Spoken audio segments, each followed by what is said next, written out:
Здравствуйте, Ольга Валерьевна. Какова на сегодняшний день эпидобстановка в республике? Добрый день, уважаемые жители Республики Саха-Якутия.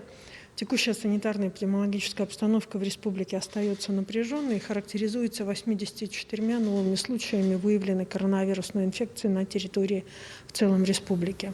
В городе Якутске, в столице нашей республики, выявлено 54 новых случая. 5 случаев идет увеличение количества выявленных случаев в Амгинском улусе. Обращаю внимание, оперативный штаб и, соответственно, те, кто жители сегодня Амгинского улуса, и те, кто выезжает в Амгинский улус, в том числе и на отдых, о том, что от ваших действий, от того, каким образом вы беспокоитесь о здоровье тех, кто живет у нас в районе, в том числе в Амгинском, зависит в целом санитарная эпидемиологическая ситуация. В Алданском улусе 4 случая, в Вилюйском, Мирнинском, Нюрингринском, Усть-Алданском, Вено-Бытантайском по 3 случая. Особое внимание хочу обратить здесь на Вено-Бытантайский улус. Оно прежде всего обращает внимание, потому что количество заболевших, которое у нас появилось в Вено-Бытантае неделю назад, к сожалению, дает новые контакты, в связи с чем необходимо еще раз усилить работу по соблюдению требований на территории Вено-Бытантайского улуса. По 2 случая, достаточно давно не было случаев в этих улусах, тем не менее по 2 случая у нас выявлено в Сынамском, Хангаласском и Чурапчинском улусах. В целом за неделю в республике выявлено 17 улусов, свободных от ковида, своего рода можно назвать так, где за неделю у них не было в 17 улусах выявлено ни одного нового случая. За сутки лабораториями управления Роспотребнадзора и учреждениями здравоохранения проведено 1288 исследований. Вообще количество в целом исследований на новую коронавирусную инфекцию составляет 1 182 534 теста. Ни одна из лабораторий в республике не закрыта, а также северные районы продолжают работать методом МХ и ИХ, и, соответственно, выявляются соответствующие случаи. На какие моменты сегодня бы я хотела обратить внимание, это на сложную ситуацию в Горном улусе. На настоящий момент за неделю достаточно большое количество заболевших тяжелых поступает из Горного улуса. И в связи с чем еще раз обращаюсь к жителям Горного улуса, призываю их прийти на вакцинацию. Это прежде всего и обращаться при возникновении первых недомоганий с признаками ОРВИ, соответственно, в Центральную районную больницу Бердигистяха или в учреждение здравоохранения на местах.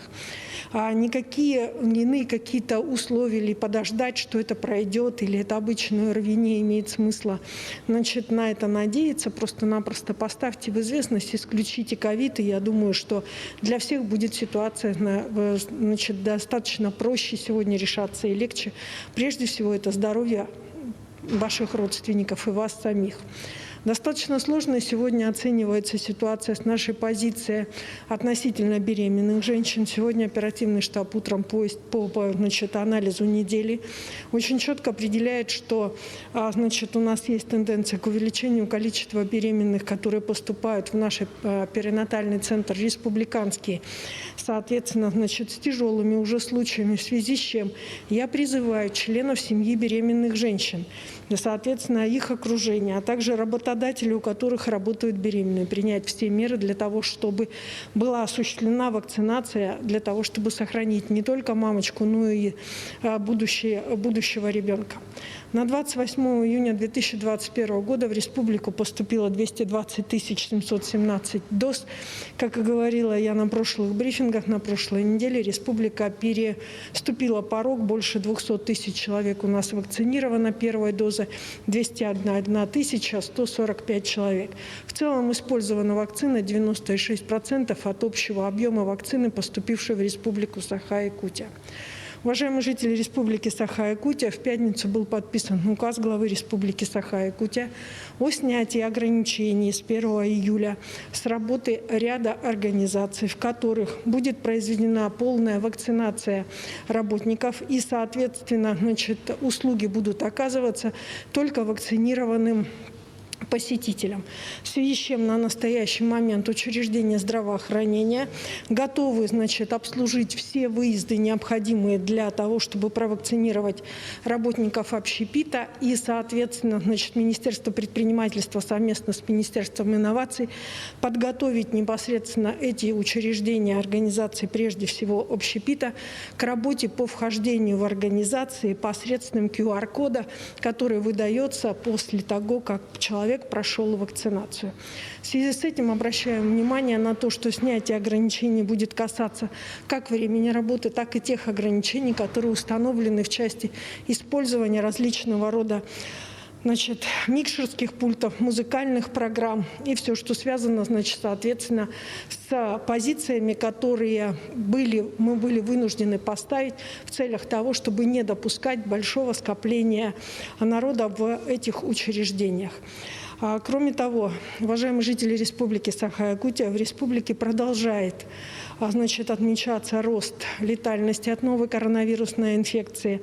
Мы теряем наших жителей, несмотря на все усилия врачей. В связи с этим я еще раз обращаюсь ко всем жителям. У нас единственный способ сохраниться – это только вакцинация. Учреждения здравоохранения готовы вас провакцинировать. Спасибо.